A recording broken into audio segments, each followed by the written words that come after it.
Tem uma coisa que está me incomodando muito, um fenômeno crescente nas redes sociais e aqui no YouTube especialmente, que é a difusão de conceitos totalmente errôneos ou dos achismos de pessoas que têm um poder de comunicação talvez maior que eu aqui, e que estes conceitos, ou pseudos conceitos, acabam se tornando ditas análises na internet, o que é de fato lamentável. Tão lamentável que a gente vê as pessoas falando sobre tudo sem compromisso com a qualidade do que fala e com a veracidade do que está falando. Sem propriedade sobre o assunto, muitos indivíduos ganham views, inscrições e também uma renda extra com o AdSense. Enquanto isto, se você tentar produzir algo com embasamento, fugindo dessa sociedade de espetáculo, você não é visto e reconhecido.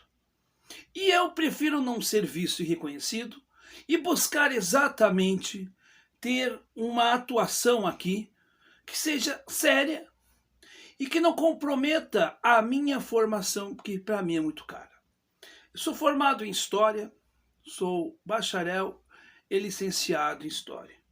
Hoje, dois diplomas que não me garantem eu estar empregado.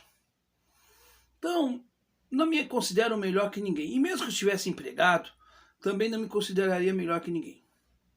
Então eu percebo uma coisa. Eu sempre respeitei muito o saber específico das pessoas. A minha mãe é costureira. Eu não sei nada de costura. Rigorosamente nada. Eu jamais vou dar palpite numa peça que a minha mãe faça, porque eu não sei como fazer. E como é que eu vou falar de uma coisa que eu não domino? Então as pessoas hoje falam de coisas que elas não dominam, falam meia dúzia de coisas em vídeos curtos, e eu faço questão que esse vídeo seja longo, achando que isso está sendo relevante. Porque a relevância hoje não é o teu critério do saber de verdade. É quantos idiotas, porque acabamos, né, tornando as audiências idiotizadas, quantos idiotas acompanham mais um energúmeno que vai falar suas teses, suas frustrações que podem casar com as suas expectativas. E isso para mim me incomoda. Agora, com relação ao conflito da Rússia contra a Ucrânia, eu tenho visto cada asneira, para não dizer outra palavra, que é algo assim apavorante.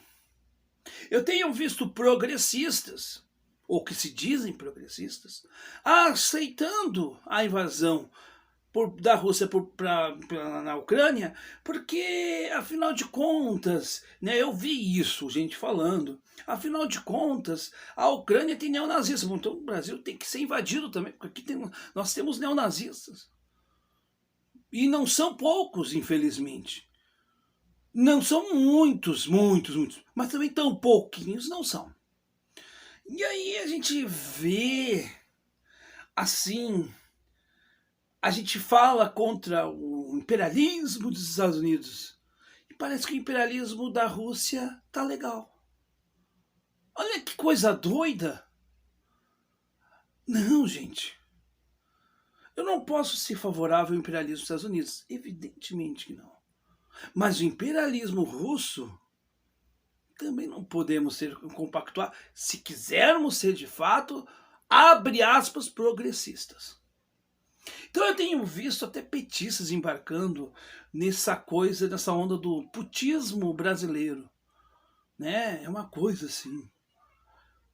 Ah, porque, né, a gente entende de geopolítica, então o Putin é um gênio da geopolítica. Não entendi nada. O cara que fala um troço desse falou uma asneira do tamanho de Júpiter, que é muito maior que a Terra. Sim, né? O tamanho de Júpiter, da Terra, tamanho de Júpiter. Porque é uma bobagem. Geopolítica, basicamente, tá, gente? Geo vem de geografia, política. Então é o estudo, né, a análise, né, dos fenômenos que tem relação com o espaço geográfico e a política. Bom, não precisa ser muito gênio para identificar isso. Então, porque geografia fala de território, geografia fala de relevo, de clima, de hidrografia. Não é isso, deve ser geografia e política, né? São as relações humanas. Como elas se dão, essas relações. E para se entender isto, né, para se fazer uma análise geopolítica, embaixo da geopolítica, a gente pode colocar assim, as ciências sociais e humanas. Então a ciência humana que é fundamental para quem quer estudar ou quer falar sobre geopolítica é a história. História. Porque a história analisa os movimentos humanos. Por exemplo, como é que se organizou a ocupação humana no que hoje nós chamamos leste europeu? Eu duvido que esse pessoal que hoje está falando, né, a favor da Rússia imperialista, que eles saibam de fato a história da Ucrânia e a história da Rússia. Eu duvido. Ó, aqui, ó. E eu também não sou especialista na história da Rússia, deixa bem claro. Mas eu fiz eu fiz cadeiras que a gente estuda sobre a Rússia, né? A Ucrânia até a gente não estuda de fato. É mais especialização, mais assim, né? Mas a Rússia é um território da Europa que tem uma relação com o Oriente, que teve uma história feudal praticamente até o século XIX, e que depois, ali no século XX, teve uma transformação, né? Foi uma experiência socialista que nem o Marx, se tivesse vivo, diria que aconteceria a Revolução Bolchevique de 1917. Porque talvez o Marx acreditaria que a Revolução Socialista acontecesse na Alemanha, mas não foi assim. Então começa por aí. Então a história, para a gente entender como se organiza, né, como se organizou aquele grupamento humano, isso é bem interessante e importante. Junto com a história, bom, como é que se dá essa relação social, as relações sociais daqueles grupos humanos que ocupam aquele território? Nada melhor que a sociologia para analisar. Se nós fôssemos fazer um estudo geopolítico das áreas demarcadas dos indígenas brasileiros, seria muito interessante termos um acompanhamento antropológico. Um acompanhamento antropológico, por exemplo, do meu amigo, professor Jorge Lemites. Seria interessante, porque a gente entende a formação humana, e aí, entendendo essas relações sociais, com conhecimento de como se deu a organização a nível histórico, você consegue fazer uma análise aprofundada. Mas vamos mais além. Além da história, da sociologia e da antropologia, geopolítica não é um resumo de táticas militares somente. Embora também seja interessante estudarmos as táticas militares. E as táticas políticas também são importantes. E que a história está lá com a análise dos discursos, por exemplo. Olha que coisa linda. E aí, gente, nessa análise grande, de tempo enorme para esse universo raso do YouTube, eu quero concluir com o seguinte raciocínio. E é um raciocínio que é um desabafo também. Um desabafo. Geopolítica, né? Só para que você saiba. Sabe aquele professor de história que deu geografia para você um dia, uma vez na vida? Ou quase sempre, em alguns casos, infelizmente. Aí diz, geografia humana é geopolítica. É geopolítica, porque pode daqui a pouco trabalhar a questão, né, política ali. E é interessante que até a geologia é interessante na análise geopolítica nesses casos. Porque, por exemplo, que riquezas o território ucraniano tem que podem, né, ser interessantes para a Rússia?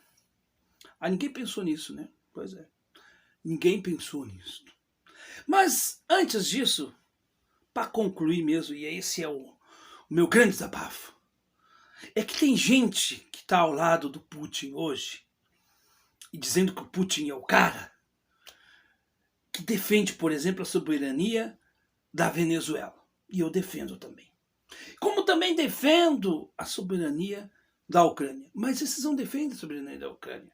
Acho que tem justificativa plausível a esta invasão, que tem colocado civis fora de casa, que tem inseminado vidas e separado famílias.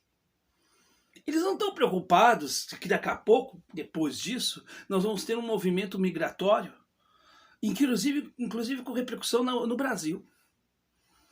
Os entendidos de plantão, se é que eles falam sobre isso? Não falam. E sabe por que eles não falam? Porque a análise deles é tão rasa quanto aquela colherzinha, que você mistura o açúcar no seu chá ou no café. Esta é que é a verdade. E eu vou dizer para essa esquerda que hoje está divinizando o Putin, e eu também não divinizo, deixa bem claro, o presidente da Ucrânia, que eu vou dizer uma coisa. Há uns anos atrás, a esquerda revolucionária brasileira, e evidentemente a gente sabe que naquela época não tinha internet, e a gente tem que colocar isto, esta esquerda divinizou o Joseph Stalin. O Joseph Stalin. E quando o Carlos Marighella foi numa reunião da OLAS, acho que é isso o nome da organização lá em Cuba, e descobriu todas as tramóias do Stalin, o Marighella rompeu. E aí foi chamado de... Isso é verdade, tá, gente, que eu tô dizendo aqui. Foi chamado de traidor para cima. Hoje ele é herói porque ele morreu na Alameda Casablanca, lá em São Paulo, naquela noite terrível. Mas o Carlos Marighella, naquele tempo, era chamado de traidor, igual como alguns fazem com o Ciro hoje. É porque a esquerda brasileira, ela não tem noção do que fala. Ela é tão despolitizada quanto a direita. E a gente precisa reconhecer isto. Mas mais do que despolitizada, ela não estudou o suficiente para entender que política se analisa com conhecimento de causa.